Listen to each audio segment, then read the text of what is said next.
Պարոն նախագահ, մի հարց ունեի, որ ավելի շուտ առաջարկի վերածեմ, հետո ուրիշ հարց կտամ։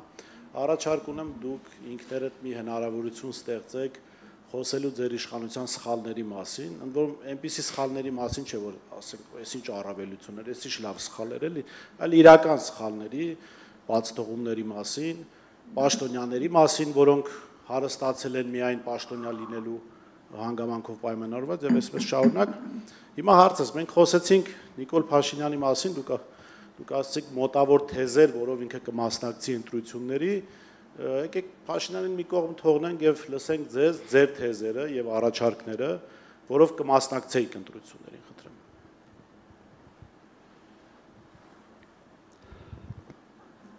Նայեք, առաջինը խաղաղության թեման չպետք է լինի ԿՊ-ի մենաշնորհը։ Խաղաղության թեման պետք է լինի հակառակը, ընդդիմության մենաշնորհը։ Ես օրինակ տեղ ունեմ դրա մասին խոսալու, որովհետև իմ նախագահ լինելու 10 տարիները եղել են Հայաստանի համար ամենից խաղաղ տարիները։ Սա հիմնական թեզն է։ Մնացած բոլոր էֆեկտիվ կառավարում, թե Հայաստանի տնտեսական ինչ կարգի զարգացում պիտի ունենա, սոցիալական արդարությունից խոսանք, լավ։ Ես այդ թվերը նաև մի հարցազրույցի ժամանակ բերել եմ։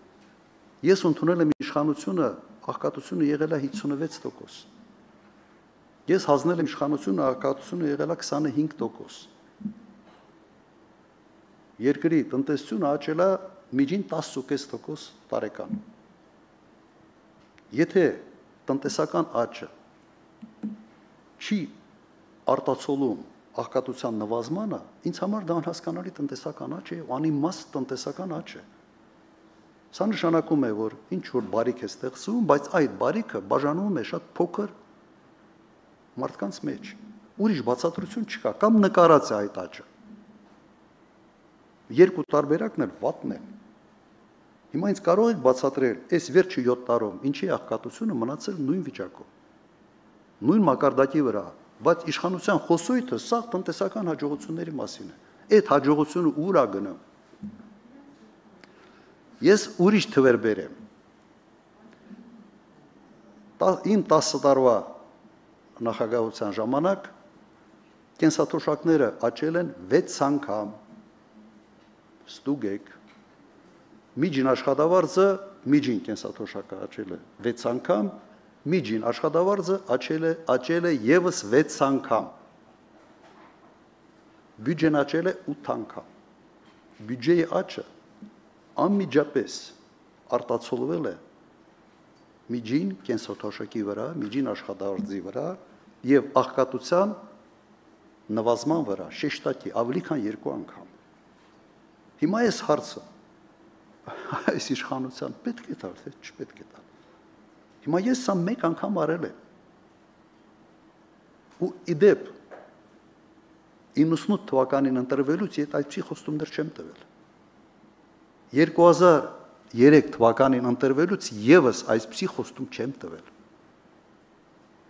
Որտեղ ռիսկային խոստում կլներ։ Հիմա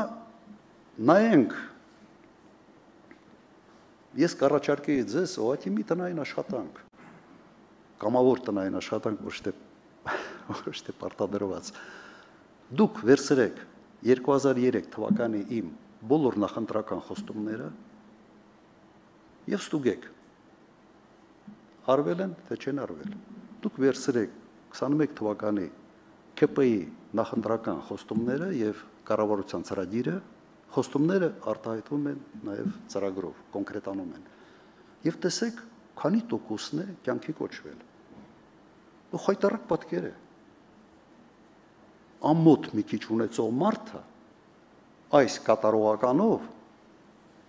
պետք է ուղղակի ամաչիկ փոս դուրս գար։ Ոչ թե ընտրությունների մասնակցել, հələ ինչ որ ամբիոններից էլ խոսալ, թե ինչ փայլուն կառավարում են իրենք իրականացրել։ Դու մի բան ասել ես, լրիվ ուրիշ բան արել ես։ Միայն պատոհաս ես բերել այս ժողովրդի գլխին։ Հիմա ես առաջարկում եմ համեմատեք։ Հիմա դուք ասում եք ինչ օրակարգով եք գալու ընտրության։ Այս օրակարգով։ Այո, այս օրակարգով։ Որ աղքատությունը ամոթ է, գիտեք, 24% այս կարգի թվերի մեջ աղքատությունը 24% չպետք է լիներ։ Աղքատությունը պետք է լիներ առավելագույնը 10-12%։ Ու արտաքին պարտքը $8 միլիարդ, ասենց նասոսի պես դնես փչես տնտեսության մեջ, եւ աղքատությունը նույնը մնա։ Իսկ ինչ է ասել Նիկոլ Փաշինյանը։ Ասում աղքատությունը ձեր գլխներում է։ Իրականում ցիտում եմ 700,000 մարդ Հայաստանում աղքատ են։ Նիկոլ Փաշինյանը ասում է 700,000 մարդ ունեն գլխի հարց։ Դուք օքեյ եք սրա հետ։ Փաստա ես չեմ հորինում, չէ՞, եղած բաներ են։ Իմ համոզմունքով, եթե երկրի տնտեսությունը աճում է եւ դրա հետ աղքատության տոկոսը շեշտակի չի նվազում, ուրեմն գլխի խնդրեմ ունի այդ երկրի առաջնորդը։ Իսկական ուրիշ բացատրություն այստեղ ուղղակի դժվար է հորինել։ Ինչ է նշանակում, աճում, լավ, փայլունա, բանման, հետո բայց աղքատությունը նույնն է, կենսաթոշակները նույնն է։ Ես թվեր եմ բերել 6 անգամ կենսաթոշակն աճել միջին, 6 անգամ աշխատավարձը։ 10 տարվա ընթացքում գները աճել են 30%-ով։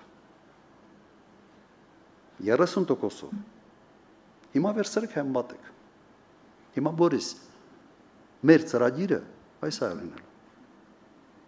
Արել ենք մենք անգամ, կանենք երկրորդ անգամ։